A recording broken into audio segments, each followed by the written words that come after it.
In the last video, we covered the importance of picking a niche that you're already interested in and potentially already have an edge in. And that's super important because you'll be willing to work longer than other people and you'll already have a leg up skill-wise on the competition. That said, there are definitely some things that you want to remember to consider when you're doing so. So here are a few things to keep in mind in order to find your winning niche. First, just because you see one or even a few other channels that have been able to get tons of views in that niche does not always mean that it is a good niche. Make sure that you're validating that there are several decent channels and decent demand for that topic already. Remember, for every successful superstar athlete that you see on TV, there are tens of thousands of others that failed trying. And just the same, remember, for every successful channel in that niche, there's most likely hundreds at least of other channels that did not succeed. So make sure you're surveying the entire landscape within that niche and not just assuming that it has potential solely based on the fact that you've identified one channel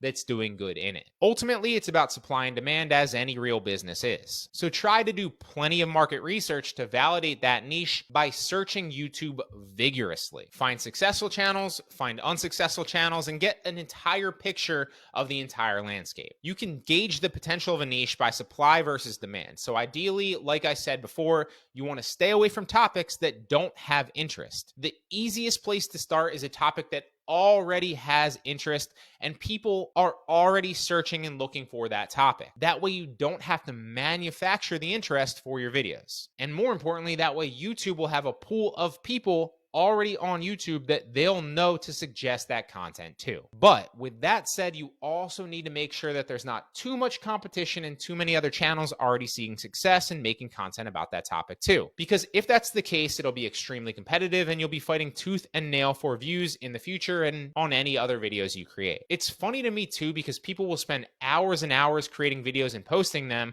but they struggle to spend 10 minutes doing market research before settling down and picking a niche choice, when that's literally one of, if not the most important parts of it. You need to pick a niche that has lots of interest and not that much competition yet. You also need to make sure that the videos that you're creating topics on already have that interest as well. That's crucial. If you're struggling to make videos that get views, it's either one of two things. So either the voiceover or video graphics are bad, and that usually is not the case, especially if you're using what we've already covered to make those, or more usually it's the video topic just doesn't have interest and it's not that intriguing. Finally, make sure you're studying YouTube and what the latest retention tactics are. Use them to your advantage. This is a hack. Listen to interviews with people like Mr. Beast and other successful YouTubers who are currently crushing it on the platform. Study how they create thumbnails, study how they create titles, study how they create hooks in the beginning of their videos, and how they build their audience and intrigue their viewers.